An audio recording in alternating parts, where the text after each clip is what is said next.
Welcome back नाज़रीन। Programme के इस हिस्से में हमारे साथ प्रोफेसर डॉक्टर सईद खान मौजूद हैं जो कि प्रोफेसर हैं पैथोलॉजी के।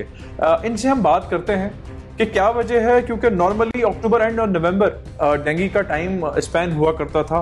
अब सितंबर में जो सूरत हाल बर्पा हुई है उसकी क्या वजूहत वो समझते हैं। डॉक्टर साहब बहुत शुक्रिया टीम हम आवाज़ को आपने वक्त दिया। सिर्फ भी पहला सवाल यही है क्योंकि अक्टूबर एंड देन नवंबर क्या वजह हुई है कि सितंबर में और सितंबर के फर्स्ट वीक से डेंगू के केसेस और इतना एकदम जो है वो केसेस का आना, क्या वजह समझते हैं? मॉनसून के बारिशों के बाद यूजुअली मच्छरों की अफजाइश होती है जिसमें डेंगू वाला जो मच्छर है एडीज डिप्टा है वो परवरिश पाता है।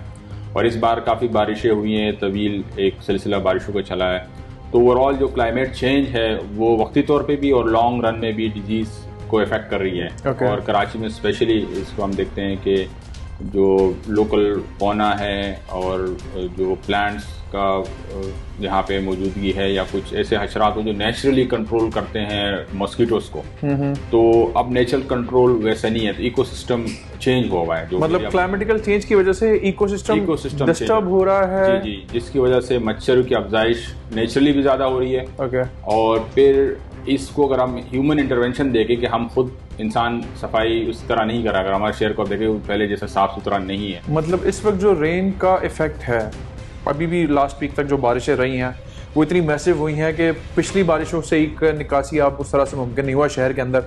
तो अभी भी जो सूरत हाल है, तो आप क्या एक्सपेक्ट कर रहे हैं कि कितना मल्टीप्लाइंग इफेक्ट होगा, कितनी अफजाइश होगी? क्योंकि नेचर या नेचुरल बिहेवियर जो था वो इस क्लाइमेटिकल चेंज की वजह से काफ़ी डिस्टर्ब है। इसका मैं अगर आपको सिंपल मिसाल दूं कि नॉर्मल जो डेंगू मच्छर की लाइफ टाइम है तकरीबन 2 वीक्स एवरेज है, ठीक है। और एक एवरेज लाइफ में वो 3 बार वो अंडे देती है और एक बार अंडे तकरीबन 100 तक अंडे देती है। तो एक लाइफ स्पैन में तकरीबन 300 अंडे एक मच्छर देती है। और ये सिलसिला हर 2 हफ्ते बाद अगर इसको मल्टीप्लाई अप करते जाए तो ये बिलियंस ऑफ मिलियंस ऑफ वो एग्स बनते हैं और इससे मच्छर मजीद बनेंगे। तो number of opportunity to spread dengue enormous है।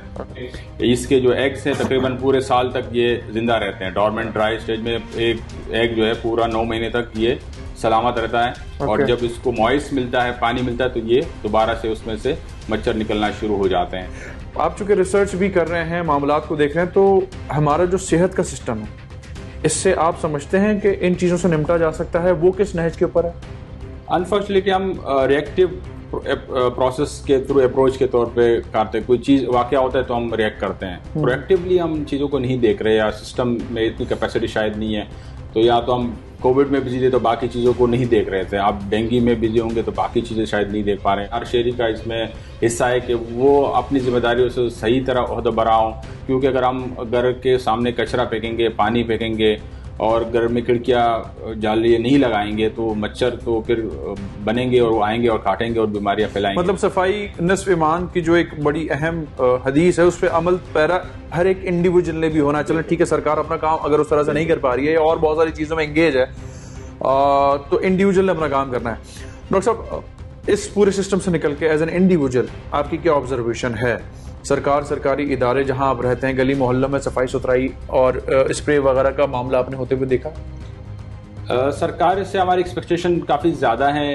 अनफॉर्चुनेटली सिस्टम अभी ये जो बीमारी है वो काफ़ी ज़्यादा बड़े लेवल पे और सैलाब के आने के बाद रिसोर्सेज ज़्यादा उधर पूल हो रहे हैं, वहाँ पे लग रहे हैं, तो उतना ज़्यादा रिएक्शन नज़र नहीं आ रहा जितना आना चाहिए और जल्दी आना चाहिए। क्योंकि जितना हम देर कर रहे हैं बीमार मरीज उतनी ज़्यादा बढ़ रहे हैं। और ये सिलसिला मुश्किल तर होता चला जाएगा। जिस तरह प्रेशर बढ़ेगा हॉस्पिटल्स पे, हॉस्पिटलाइजेशन प्रोसेस तेज़ होगा, पैनिक होगा, मज़ीद लोग खुदा न खासा बीमार होंगे, तो उससे काबू पाना फिर मुश्किल होता चला जाएगा। और इसमें मसला ये है कि ब्लड की भी ज़रूरत पेश आ रही है, तो ब्लड बैंक पे भी प्रेशर है, हॉस्पिटलाइजेशन बेड्स पे भी प्रेशर है और डॉक्टर्स और नर्सेज पे प्रेशर है। तो जितना कम अर्ली हम उसको काबू पा लेंगे तो हम प्रेशर से थोड़ा सा पहले जो है उसको काबू कर लेंगे। जिस तरह वो हम क्रिकेट वाली लैंग्वेज में कहते हैं कि आखिरी ओवर तक मैच नहीं जाना चाहिए, आप अर्ली मैच ओवर्स में कंट्रोल कर लेंगे तो आप रिलैक्स होके विन कर सकते हैं। अनफॉर्चुनेटली प्रोएक्टिव अप्रोच तो हमारी नहीं है, अब रिएक्टिव है। अब इस रिएक्टिव सिनेरियो में आप क्या समझते हैं, being a stake holder,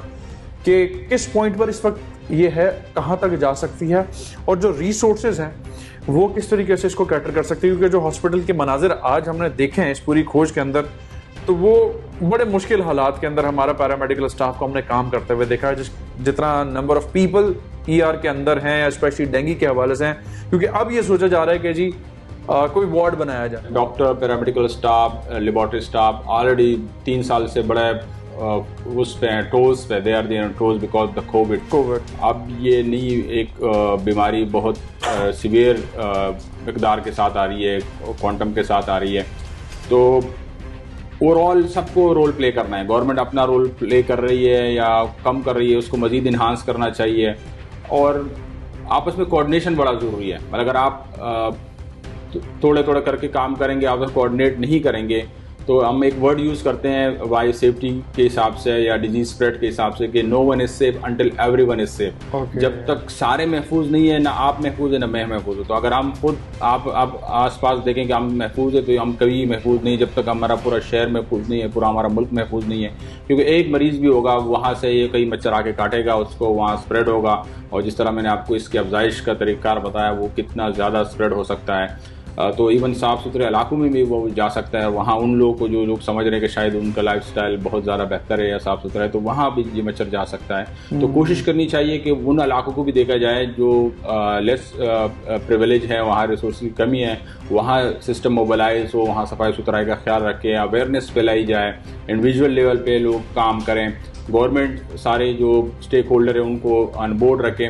research base एक ऑलरेडी बाकी ममालिक जो इस पे रिसर्च कर चुकी है, और जिस तरह म्यूनसिपैलिटी या हेल्थ डिपार्टमेंट रिस्पॉन्ड ऑलरेडी दूसरे तरक्की याफ्ता ममालिक में या तरक्की पजीर ममालिक में वो उन्होंने अप्रोच अपनाया, वही अपनाए, तो हम बिल्कुल इस पर काबू पा सकते हैं। मतलब एक बार फिर जो SOPs कोविड के टाइम पर हमने देखी थी कि सब लोग यकमुश्त हुए थे, NCOC एक्टिव हुई थी, तो जो आपकी बातों से मुझे अंदाज़ा लग रहा है कि ये खुदा न खासा उस पॉइंट पर जाए तो हमें पहले से ही दोबारा सिस्टम इस्टेब्लिश करना होगा, स्पेशली फॉर डेंगू, एंड उस पर सब लोगों को एक्टिव करना होगा। बिल्कुल, हमारे पास ऑलरेडी रिसेंट एग्जांपल ऑलरेडी मौजूद है, वो सिस्टम भी मौजूद है। मेरे ख्याल में कोविड के जो रिसोर्सेज हैं या जो सिस्टम बना हुआ है, एग्जैक्टली वही या उसी तरह के एक सिस्टम हमें अप्लाई करना चाहिए, ताकि एक एक पेशेंट तक पहुंचा जाए, उसका रिकॉर्ड हो, उसका डेटा है। अब हमारे पास जो डेटा आ रहा है वो बिल्कुल कम डेटा आ रहा है। ये बीमारी ऐसी है जिसमें हम अपना हिस्सा डालते हैं, हर बंदा इंडिविजुअली अपना हिस्सा डालता है इस बीमारी को फैलाने में भी, और सेम अगर इसको हम रिवर्स करेंगे, इसको रोकने में, तब भी हमें हर एक बंदे का थोड़ा थोड़ा हिस्सा डालेगा, तब जाके बीमारी कंट्रोल हो सकती है। अदरवाइज ये बढ़ती चली जाएगी, मजीद बढ़ेगी, और बहुत नुकसानदेह या बहुत मुश्किल तरीन हालात भी सामने आ सकते हैं कि खुदा न खास्ता जिस तरह कोविड में बहुत लोग ICU में थे या बेड्स हॉस्पिटल्स के उनको नहीं कम पड़ गए थे, तो या यहाँ इस केस में ब्लड की अशद ज़रूरत पेश आ सकती है, और स्पेशली अक्सर लोगों को मेगा यूनिट की ज़रूरत पेश आती है, तो वो बर वक्त फिर मुमकिन नहीं हो पाती। तो कोशिश करनी चाहिए कि मरीज़ों की तादाद को कम रखा जाए, मज़ीद इसमें बढ़ने नहीं दिया जाए, और जो ऑलरेडी मरीज़ है उस तक बर वक्त तिब्बी इमदाद पहुँचाई जाए, उनको मॉनिटर किया जाए, और जो मच्छर है उसको कंट्रोल किया जाए। उसके कई इक़दाम हो सकते हैं। इनफरादी तौर पे भी हम इंडिविजुअली, जिस तरह हम मुसलसल बताते रहते हैं कि इंडिविजुअली कपड़े ऐसे पहनने चाहिए पूरे आस्तीनों वाले, और जिस्म के खुले हिस्से जो है उसको हम ऐसे अद्वियात का इस्तेमाल करें अगर लाजमी बाहर निकलना है, ताकि उस मॉस्किटो रिपेलेंट यूज़ करें। फिर खिड़कियों घरों पे जालियाँ लगाएं, पानी गैर ज़रूरी तौर पर बाहर ना फेंकें और उसको कड़ा ना होने दें। और लॉन्ग टर्म में जिस तरह मैंने समझ इकोसिस्टम हमारा डिस्टर्ब हुआ है, तो इकोसिस्टम को रिवर्स करने के लिए इक़दाम उठाने चाहिए कि एनवायरनमेंट में ऐसे प्लांट्स हमारे होने चाहिए जो नेचुरली मॉस्किटो रिपेलेंट हो, और एनवायरनमेंट में ऐसे जिस तरह ड्रैगन फ्लाई एक एग्जांपल मैं देता हूँ कि एक ड्रैगन फ्लाई दिन में 100 मॉस्किटो वो खा जाता है, और उसको नेचुरल प्रेडिएटर है इसका। तो इस तरह बहुत सारे इकोसिस्टम में नेचुरल चीज़ें ऐसी होती हैं जो इस मॉस्किटो को नेचुरली कंट्रोल करती हैं, तो वो एनवायरनमेंट डिस्टर्ब होने की वजह से इस वक्त वो एग्जिस्ट नहीं कर रही हमारी एनवायरनमेंट है, जिसकी वजह से मच्छरों की अफजाइश बहुत ज़्यादा हो रही है, और डेंगू समेत और भी बहुत सारी बीमारियां, मलेरिया है, चिकनगुनिया है, और बहुत सारी बीमारियां हैं।